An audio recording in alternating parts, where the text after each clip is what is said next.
Good evening and welcome. Thank you all very much for coming. My title comes from an essay by Friedrich Nietzsche that he wrote when he was professor of classics and philology in Switzerland at the University of Basel. He's 24 years old and he wrote a book of essays, 4 of them, which he collectively called Untimely Meditations. The second one is the famous one about history. But the first one is also pretty influential. It's called Schopenhauer as Educator. And in it, Nietzsche claims that the European culture of his historical moment has everything to learn from this philosopher who came a generation before Nietzsche. And that whereas people tend to regard science and mathematics as the wellspring of the learning that makes a difference, literature and philosophy are somehow decorative pursuits which just embellish the important things about life and have little to teach us about how to become fully human and grow into ourselves and our destiny and learn to live down the wounds and the fantasies that drive our behavior and drive us into various injurious situations about which Freud came to warn us from that same part of Central Europe. Schopenhauer as Educator was the title of Nietzsche's essay. And it meant philosophy can teach us what we need to know. And if we don't learn from philosophy, we will be wounded. Unnecessary harm will supervene. We will come to grief if we lack ears to hear what the humanities have to teach us. I've taken my title from that essay by Nietzsche because I'm making the same claim on behalf of this extraordinary tragic poet to whom no parallel can be found in literary history, with the possible exception of Aeschylus, who was his model. Sophocles comes to us from so deep in the cultural past that it's almost the case, or it seems so from our perspective, that his books have no other books inside them. So close is he situated to the root of the culture which drives our minds that it's as though he walked into the human community from the bottom of the ocean. Homer and Aeschylus are the only models you can find for what he can be found doing. Everybody else learns from Sophocles. He seems to learn almost directly from heaven. You feel as though he's talking about himself when he puts into the mouth of Oedipus the King, in the play of that name, the words, "I hit the mark with my own mind, not learning from birds or from the gods." And in this sentence, he's quarreling with the prophet Tiresias, saying that Tiresias' knowledge is supernatural, it's religious, it comes directly vertical down into the human community, but that he, Oedipus, is entirely independent of the supernatural, that in the quarrel between religion and poetry, he, Oedipus, is self-sufficient. On the poetry side, on the side of human institutions and human intellectual and spiritual resources. It doesn't work out. He is not listening to Tiresias. He advertises himself as a kind of surrogate to Tiresias' traditional and religious knowledge. And at the time that Sophocles is writing, we find philosophers doing the same thing. Socrates is, just after the death of the tragedian Sophocles, executed by the state, from my perspective, murdered by the state, for the crime of offering philosophy as a substitute for religion. There's some doubt, as these plays are put on stage, whether Sophocles is offering poetry as a substitute for religion. Is he a radical or is he pious? Is he a conservative or an innovator? Is he recommending a careful return to values we're in danger of losing, or is he cracking through the old culture and recommending something new? The verdict of most modern readers is that Sophocles is profoundly conservative. To repeat, the verdict of most modern readers of this tragedian is that he's profoundly conservative. But when you call someone, including yourself, a conservative, this raises the urgent question, just what the hell is being conserved? Yeah. There lies the rub. One way of talking about this cultural crisis that breaks out over 5th century Greece in general, and Athens in particular, the city-state that produced these figures about whom we so frequently talk, Sophocles, his personal acquaintance Pericles, who governed the city for so many years, Socrates, the philosopher. One way of talking about the crisis of the second half of the 5th century before the Common Era is to say that imperialism, the desperate, thrilling, it's fair to say, semi-insane endeavor on the part of Athens to dominate all of its neighbors and to see just how far it could go, dominating the known world, broke in half the psyche of that city-state. So that the tug of war between conservative impulses associated with the tragedians and with the religious establishment, such as it was, are in a mutually dependent antagonism with innovative movements and institutions, the most important of which is the Socratic Enlightenment. Sophocles and Plato then represent two poles of this strange dynamic crisis in the Greek community. That means that they establish a shape that you can talk about the governing dynamics of that democratic but imperialist society and see those same governing dynamics recapitulated later on in other nominally democratic but imperialist societies. After all, you don't have to be particularly well versed in the details of the history of that city-state or indeed of any other to perceive that the values which a democracy tends to espouse are not always perfectly reflected in its conduct, and in particular its conduct of international affairs. How then to reckon with this urgent and expanding, dangerous gap between the claims of Pericles in his famous funeral oration about what kind of people the Athenians are, what kind of institutions they espouse and establish and maintain, on the one hand, and the blood and sword and fire which the Athenians wield and call for in their encounters with their immediate neighbors. And of course, our best source for that is the book by the historian Thucydides called The Peloponnesian War, about the career of Athens through that imperialist experiment. So far are these texts from mere decorative wall hangings of some kind, which go in the unimportant building, the museum, where they can be locked away and visited on a weekend as some kind of badge of status, the high culture that allows you to pin something in your lapel that says, I appreciate the finer things.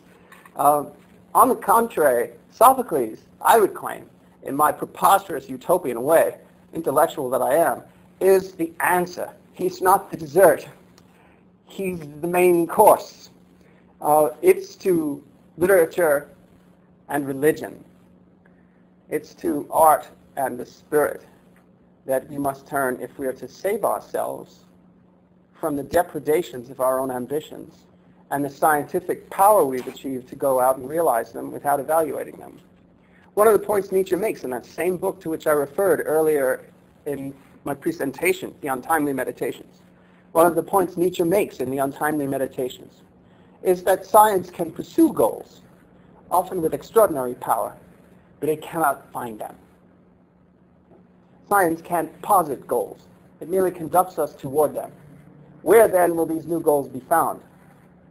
When old goals are discredited, perhaps because they are reached at last and turn out to be underwhelming.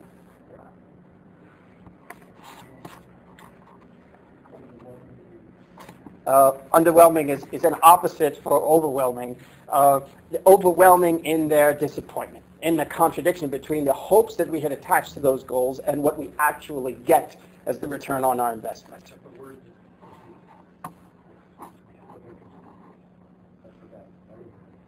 Where will new goals be found? Well, we'll look to the past.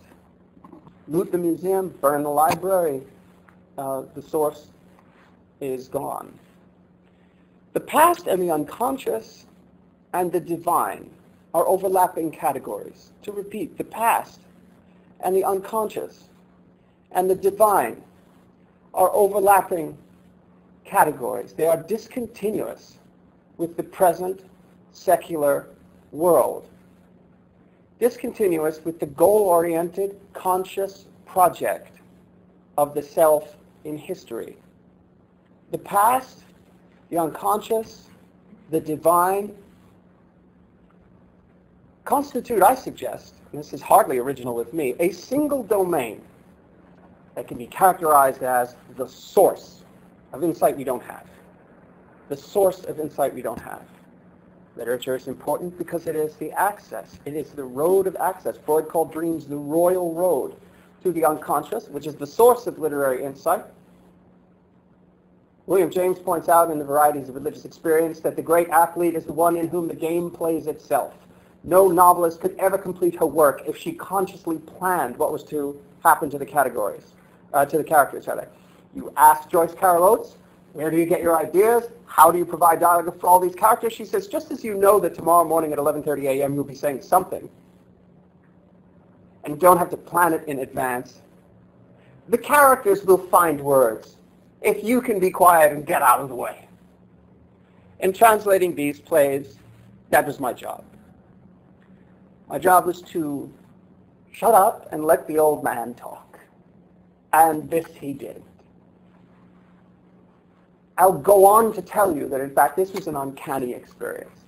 One of the most strange and spiritual experiences I've ever had. When my Greek wasn't up to it, I studied more, and he told me what he wanted to say.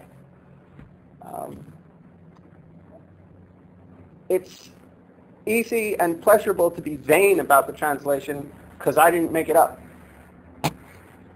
I hope to share with you some moments from the translation at the end of my remarks, the scripted part of which I'll begin now. This is a section from the introduction to my book, which is coming out later this year, hopefully maybe early next year, from Wordsworth Editions Press. And this introduction section is called Tragic Wisdom. Greek tragedy is a kind of scripture that teaches us by showing, not telling, what we need to know. I call it a scripture because it is a religious discourse about human beings and their relationships to the divine realm of abundance and to the material world of scarcity. But it is also drama, a scripted matrix of interpersonal words and actions, as human and social as any conversation in the audience. Like all drama, tragedy is about individuals, but it also speaks to public life. Thebes and Athens and Corinth are not just crowded places, but living societies with their own crises, wounds, and needs. And of course, I choose those three nouns because this is Freud's description of the psyche. A city, too, has its own crises, wounds, and needs, and that's particularly cogent here in New York City in 2004. Oedipus himself is a gifted man endowed with an intellectual power that exposes him to special dangers. But he is also the everyman that Freud made him. Though most people are spared the crimes of patricide and incest, and though psychoanalysis may have been wrong to posit a repressed yearning for them in every heart, it remains permanently true that nobody is in complete control of his own destiny. And that's what's so terrifying about the figure of Oedipus, that all his efforts were bent on preventing the precise crimes that he unwittingly committed. Just as we, the audience, can read the very script which the characters must live out, there it is, already written in a can, living on the shelf in the Pasolini version. Halfway down the shelf, there's somebody's translation of it. It's an object in a box. You can point to the whole thing at once. But to the characters, it is not scripted or complete at all. They live under the pressure of the unfolding opportunities of the story in which they're permanently trapped, just as we experience this life as spontaneous, as a domain of choice, free will, and unforeseen consequences.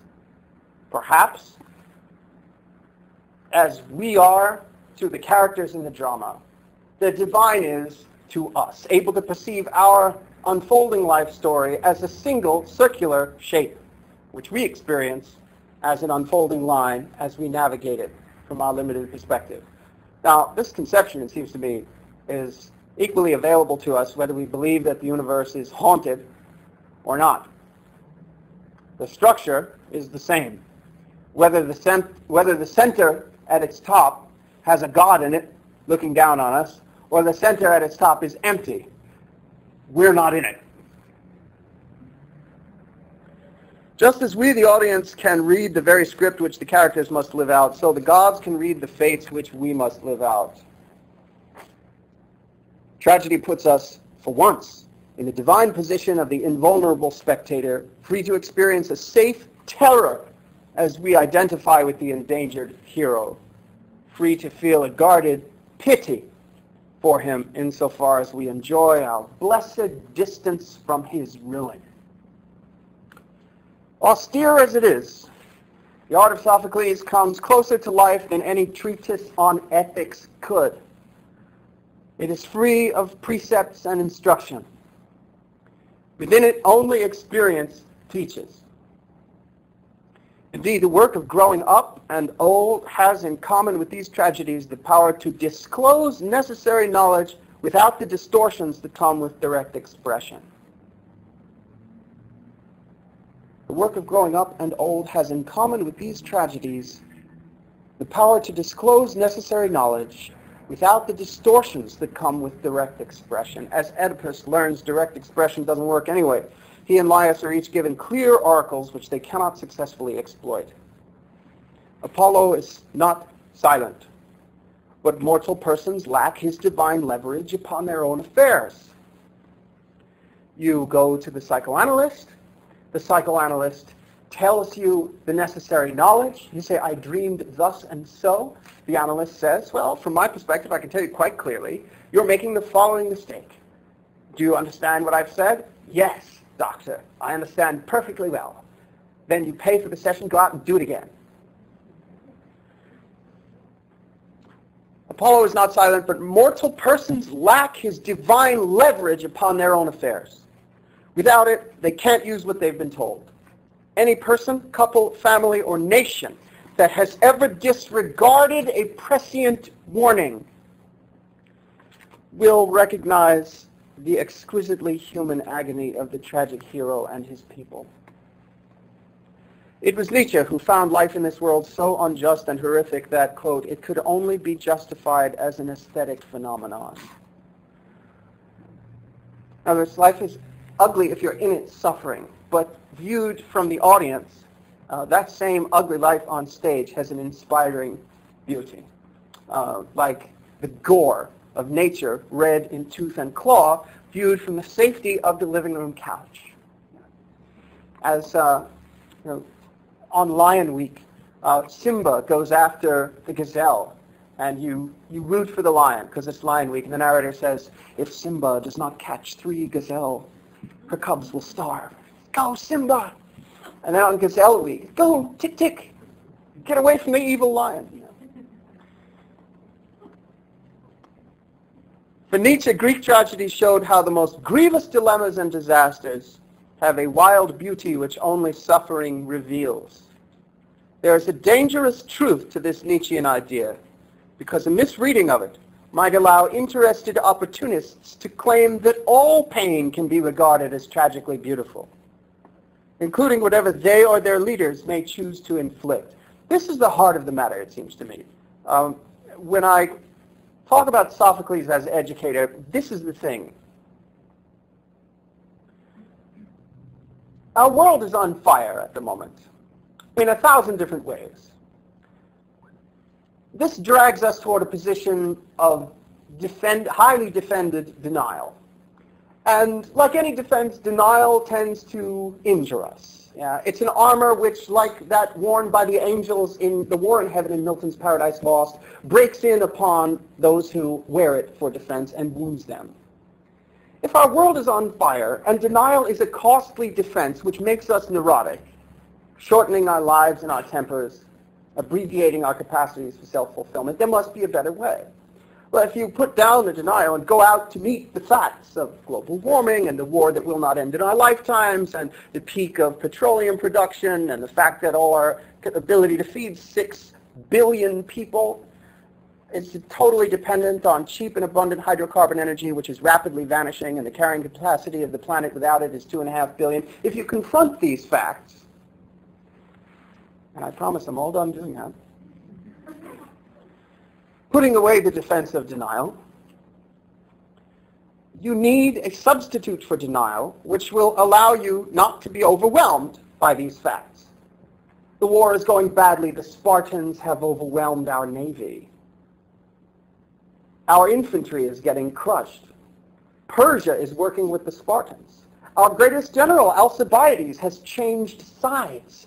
Plague has broken out within the long walls, and we can't let everybody out because the Spartans are afoot. What are we to do? The suffering and disaster has a beauty to it. It is energizing. It nourishes us where denial exhausts us. But this source of unusual strength has as its price that we tirelessly work to preempt and abbreviate the suffering whose beauty we have just discovered. To repeat, it was Nietzsche who found life in this world so unjust and horrific that it could only be justified as an aesthetic phenomenon. For him, Greek tragedy showed how the most grievous dilemmas and disasters have a wild beauty which only suffering reveals. There's a dangerous truth to this Nietzschean idea because a misreading might allow interested opportunists to claim that all pain can be regarded as tragically beautiful, including whatever they or their leaders may choose to inflict. But tragedy is a picture of human suffering whose meaning inheres in its absolute inevitability. Nothing could be more different from the sadist's license to deliberate cruelty. Apollo destroys Oedipus, not the Sphinx, not Creon, not some invading army. In Homeric epic, Apollo physically strikes Patroclus between the shoulder blades, and soon the man dies in battle. In Sophoclean tragedy, the god wields the man's own nature as the instrument of his destruction. Tiresias warns, "Hikanos Apollon." Apollo is enough. And in his eventual agony, Oedipus combines this, blaming the god, with his own responsibility. The chorus asks him, "O you who have done terrible things, how did you endure the breaking of your eyes? Which of the gods had set you on?" It was Apollo. Apollo, oh my friends, that brought my wicked sufferings to pass. But no one struck my eyes but I myself in desperation. When I say that an unprincipled opportunist could exploit this Nietzschean idea that there is a sublimity to tragedy, a kind of beauty which transcends the aesthetic, becomes metaphysical in its import, I have a footnote about that. And nothing could be more different from the sadist license to deliberate cruelty. When Himmler, the architect of the European destruction of 6,000 Jews. 6 million. That's right. 6,000 kids and gentlemen and ladies. Jews, gypsies, Muslims, homosexuals, leftists, blacks, feminists, anybody they didn't like till they got stopped. When Himmler, who was running that program, wrote in his diary, quote, "We were forced to come to the grim decision that this people must be made to disappear from the face of the earth." When Himmler said this, he was pretending to overcome a tragic dilemma. In reality, his story was a banal melodrama, devoid of the moral complexity and personal cost that beset a figure like Creon. And you can tell because here's Himmler's next sentence. Quote, "We have tackled and carried it through without our men and our leaders suffering any damage in their minds and souls." Totally different.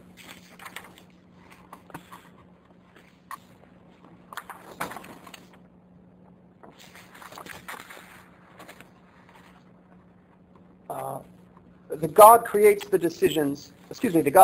conditions for the crimes which the man commits. Then the man, by way of his noble character, punishes himself. This passage about Oedipus is special because it repeats Homeric motifs. The question, which of the gods, tistar so etheon, followed by the answer, Apollo, comes from the opening of the Iliad. And the image of a blinded man who attributes his mutilation to no one, no one struck my eyes, but I myself in desperation, comes from the Cyclops episode in the Odyssey. But the ethical structure is distinctly Sophoclean.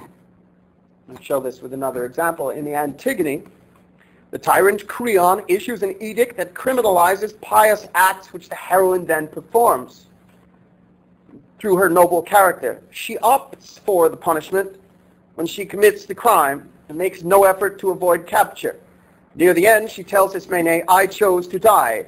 But a little later, she says Hades is leading her to the banks of the river Acheron. Then says that Creon is leading her captive. So it's me, it's the god, it's the state. The god, the self, and the other are brought into a special, disastrous kind of contact that irreversibly changes the people without changing the god at all.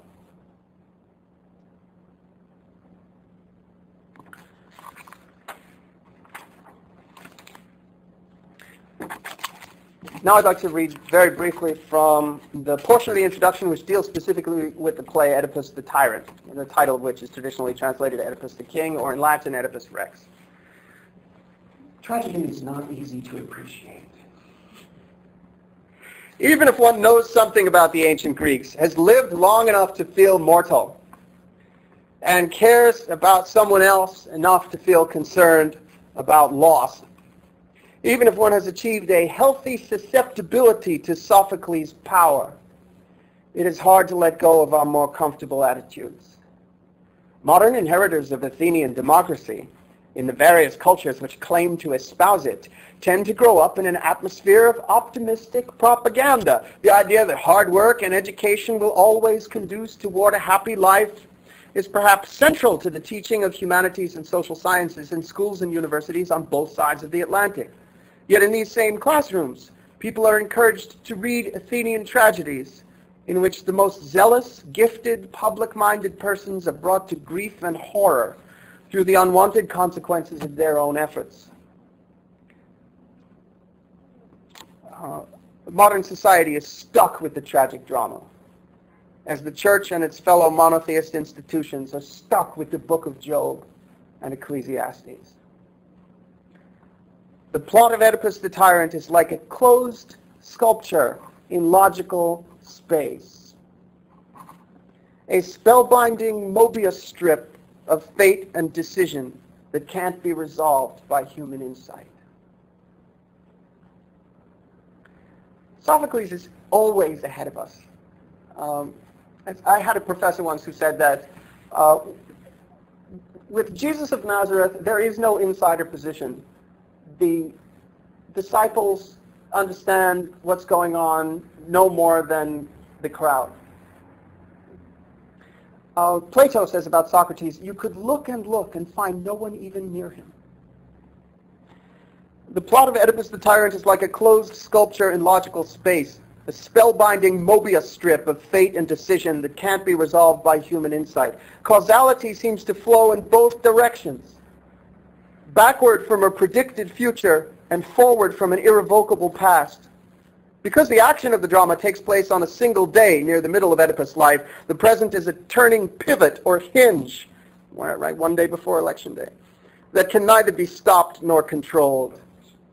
True, the protagonist has a choice, whether to press forward with his ultimately disastrous investigation or leave well enough alone. But given the inner facts of his nature and the outer state of the city for whose welfare he is responsible, Oedipus has to press forward. I'll stop there because I want to share with you at least a small piece of the sound of the drama.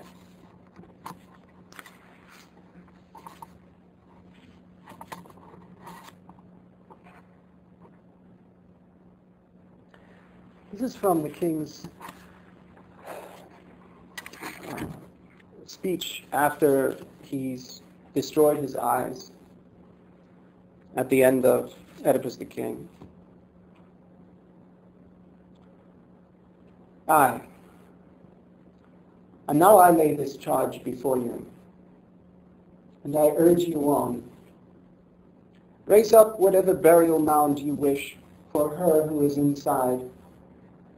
For your own kin, fulfill her final rites. And may this my father's city never be condemned to harbor me, inhabitant, while I live. But let me dwell in the mountains, where my Tyrant is famous, that my mother and father chose for my appointed tomb, so that I may die the way they wanted, those two who planned to kill me. And yet this much I know, I will not die from sickness, or any other cause of such a sort, for I would not have been saved thus far from death unless it were for some enormous sorrow. But let our fate come on, whatever it be. For my male children, Creon, do not mind them. They are men now, and they shall not starve wherever they may go, while their lives last. But my poor pitiable maiden daughters, who have never sat at the supper table without me there, who have shared in all I have ever touched, take care of them for me. But first, let me embrace them and weep our fill. Come, my lord, come, high-born noblemen. If I could touch them with my hands, it would seem to me as though I had them still, as I did when I could see. What have I said? Or can it be that somehow by the gods I hear my daughters weeping, and Creon out of pity sends me my darlings? Have I spoken truly? The king says, you have, for I arranged it, knowing their presence would delight you, as it always has. And may you thrive. For this grace, may the God keep better watch upon your fate than he has upon mine. Oh, children, where are you? Come here. Come into thy brother's hands, my hands, whose work has brought about that these thy father's once bright eyes should see this way.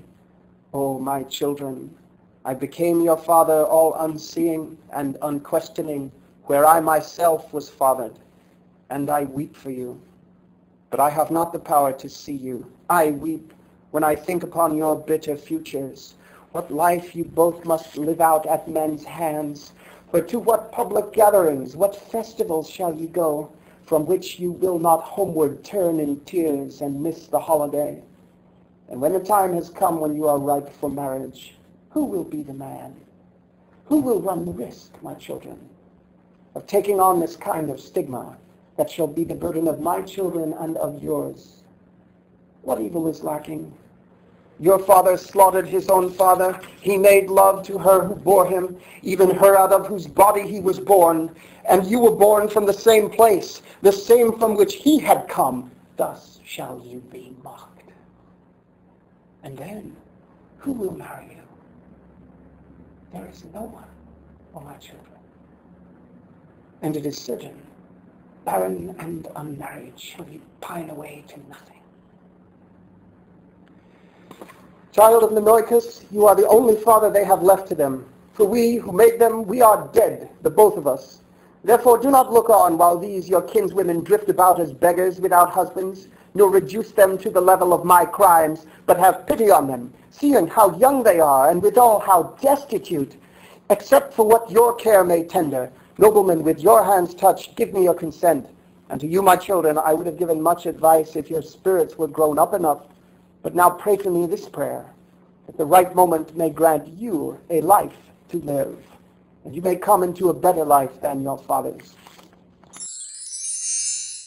Oedipus is not lying. He doesn't know who killed Laius. He insists on finding out. The human environment tells him, don't look. Tiresias tells him, beware this investigation. He insists on investigating anyway, because he's capable of it, and because he loves the people and is interested in preventing unnecessary suffering. The Thebans have broken out in a plague, which is making them all barren and ill. He pursues the truth at his own expense, swearing by the gods to punish the killer when he identifies him. Turns out he's the killer, and he punishes the killer. This sort of fortitude is difficult to find in all times and places. The story of Oedipus is the story of a mistake. In Christian discourse, the same word that Aristotle used to denote mistake, hamartia, is translated as sin. For Aristotle, it was a missing of the mark. The other piece I was going to read to you is from Oedipus at Colonus, in which he explains he didn't know what he was doing at the time. He knows just what he's doing when he investigates. As a tragedy, Oedipus the King is the story of a mistake, the committing of patricide and incest by a man who was doing all he could to avoid committing those crimes. But it is also a story of right conduct in the face of the utmost cost of that right conduct. It's as though Sophocles were telling us that the important thing is to live in the truth, because there is no better alternative, with the God or without it. It is deception and denial which make us ill. It's unfinished business which prevents us from dying in peace, and not regret or mistakes. One way to answer this marvelous question that you posed is to stick with the distinction that you and Nietzsche have made between passion, love and hate, on the one side, and reason on the other. Oedipus underestimates the role of passion in life. Passion is associated with the unconscious and with the gods and with the past. Reason is associated with the human and with the rational and the present. Underestimating the dark side is Oedipus' mistake.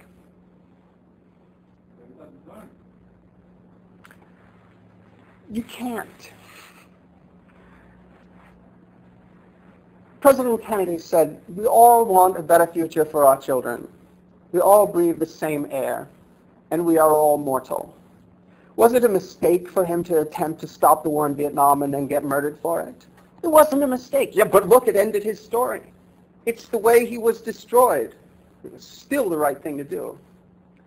Cost-benefit analysis has no wisdom in it, only prudence. I've been told that the difference between ancient Greek and modern Greek is less than the difference between modern English and the English of Chaucer, who wrote in the 14th century. Would you care to expand on the similarities and differences between the Book of Job and Sophocles?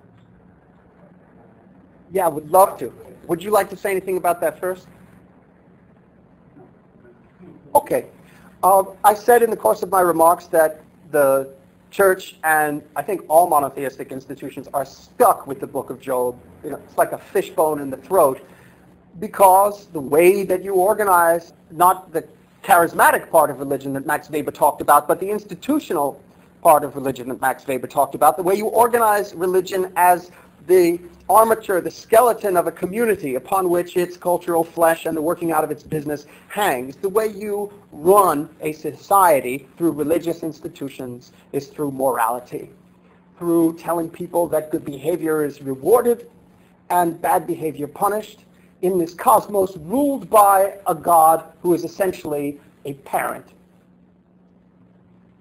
An authoritarian parent, perhaps. Somewhat abusive, but not neglectful. The God is all-powerful and all-loving. So evil is to be ignored, denied, repressed, or at best explained away. Reality contravenes this at many, many points indeed. Part of the reason for the brittleness of religious consciousness in some sects and some periods within the lives of some individuals is that it takes one hell of a lot of repression of the experience of evil and injustice to continue to claim, and indeed to convince oneself, let alone convince other people, that God is both all-powerful and all-loving. And of course the premise that God is real comes inside those two. The Book of Job has inside it that traditional story which the society and most of the people in it require. That God is in his heaven, that he is a parent, and that this universe is administered according to reward and punishment. But this book, unlike Leviticus, full of commandments and instruction, perfectly explicit. You want to know what to do? Read the book. It says it's right there. Deuteronomy, which literally means second book of laws. The instructions go on and on. You could, if you're obsessed with them enough, you could never come to the end of them. And in fact, that's what we do. You read the whole Torah, go back, when you finish, you go back to start at the beginning again. The book of Job is not liturgically ritualized. This is a thing you have to keep at arm's length. It's a kind of cultural plutonium. The book of Job has inside it the usual figures associated with institutions and routine, commandments, reward and punishment, the comforters, the friends, the guys who come and sit shiva with Job and tell him, look, things are going to be all right. But the book also has inside it Job, a man perfect and upright. Eov Shem, a man named Job in the land of Uz, who's perfect and upright, has done nothing to deserve the suffering that he gets.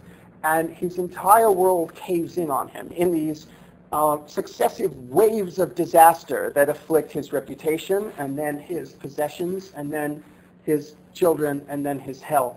And his skin breaks out and boils, and all the serotonin in his brain gets retaken up into the autoreceptor on the neuron and never makes it across the synapse. He has got nothing to live for.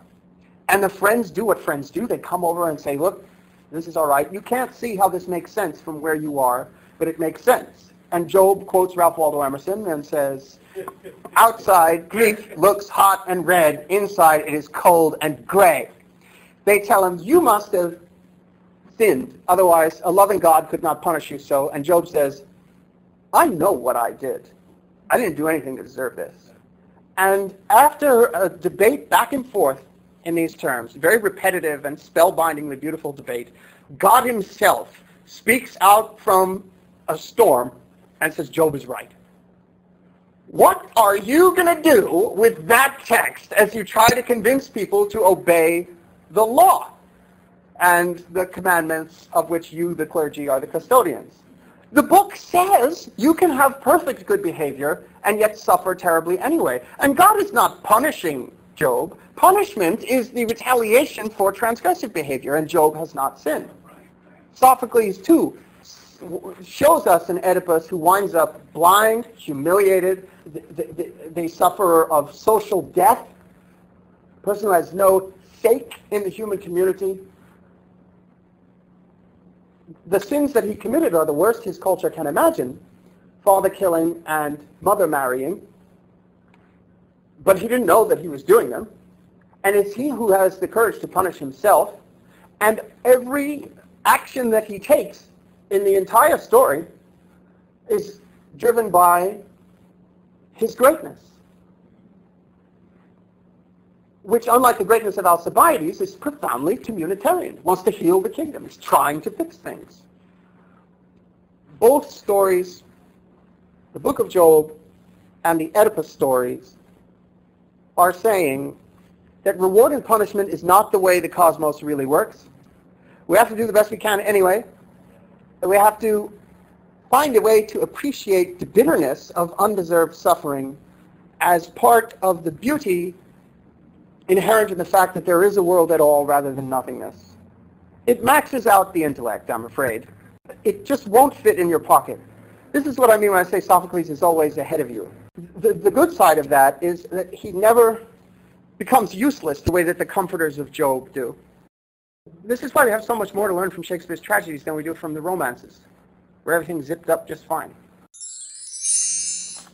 In this passage, Oedipus defends himself in a quarrel with Creon, the king of Thebes, as Creon attempts to bring the aged Oedipus back to Thebes to die. Everyone knows Oedipus is going to die soon, and everyone knows that the gods have made it clear that whichever city buries Oedipus will be blessed. Whichever city is the host to Oedipus' grave will be blessed and powerful, and its good fortunes will endure. Recall that this play is being produced in 401 by Sophocles' grandfather. Sophocles himself has died in his late 90s, 2 years before then, and it's being produced in 406, and Athens is about to lose a 30-year war against Sparta. This is the last period in which there's any hope, and here comes this play saying that whichever city hosts the tomb of Oedipus will be powerful. Creon comes to Athens, where the old Oedipus has met the king of Thebes and says, come back with us. And Oedipus says no, and Creon says, yes, you will come back with us, we'll force you. And the young king Theseus protects Oedipus, and Oedipus blesses the city of Athens and dies on its soil and disappears into thin air. This is the quarrel between Creon and Oedipus in Athens. Creon, talking to King Theseus. I do not hold this city to be void of men, O child of Aegeus, nor void of counsel, as you said. This deed I performed in the certain knowledge that your people would not be so eager for my own blood kinsmen as forcefully to keep them from me. His blood kinsmen are Oedipus and Oedipus' daughter Antigone, who's taking care of the old man. Creon wants to bring them back to Thebes. You would not do this, I was sure, for a man who had killed his father. You would not receive one who was utterly unclean, a man who, with his unholy bride, had been found out in the vile marriage of a parent to her child. Such is the wisdom of them established in the court of Ares, native to this country. I was sure of it. That institution would not suffer such a vagrant as this man to dwell inside the city. So, in that belief, I took it in hand to catch him, and had I not done so, had he not denounced me, and I had not done so, had he not denounced me and my family with that stabbing curse, suffering which this seemed a just thing to inflict in turn. Anger cannot age away. It dies only at utter death, and no pain touches the dead. Toward these things, respond as you like. Though I am alone, and though that make me slight, yet I speak as a just man. Though I am old, I will endeavor to respond in kind, deed for deed. Oedipus. Oh, shameless arrogance. Is it my own old age or yours that you would heap with this abuse? What murder and marriage and event you spit from your mouth for my reproach, that I performed but wretchedly, unwilling, not choosing. It was dear to the gods that way. Maybe they were angry with my family from the past, since for my part you could not find in me the guilt of any sin. That these, my crimes against myself and mine, might answer for. Otherwise, teach me, if by some oracle come unto him, my father was condemned so that he died by his own child, how then can you reproach me justly for it? No father had as yet engendered me. I had no mother, but was unborn as ever.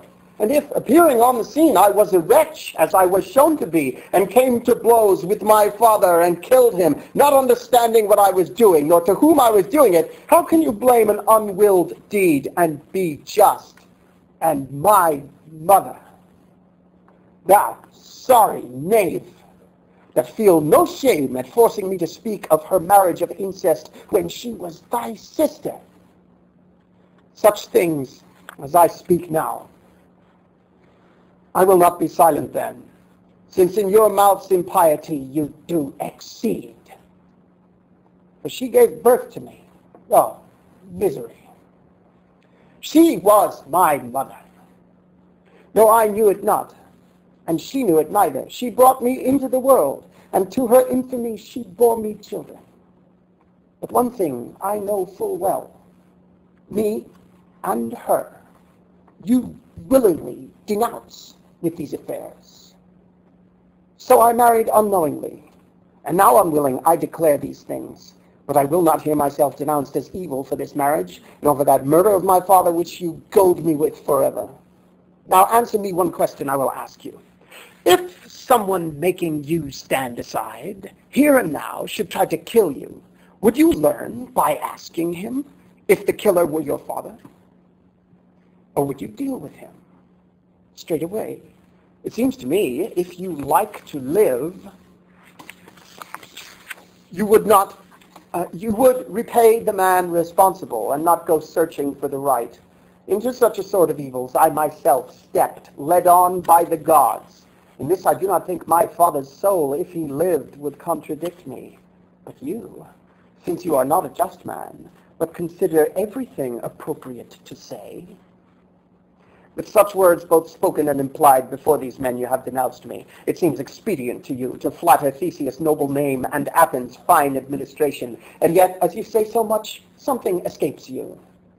That if any land knows how to worship the gods aright, this one excels in it. Out from which to steal me, a suppliant old man, you came here. You tried for me with your hands, and my daughters you have taken away. For this I now supplicate these goddesses. Now implore them with my prayers. I come calling on them to come to me as my rescuing allies, that you might learn what sort of men they are who keep the watch about this city. Thank you.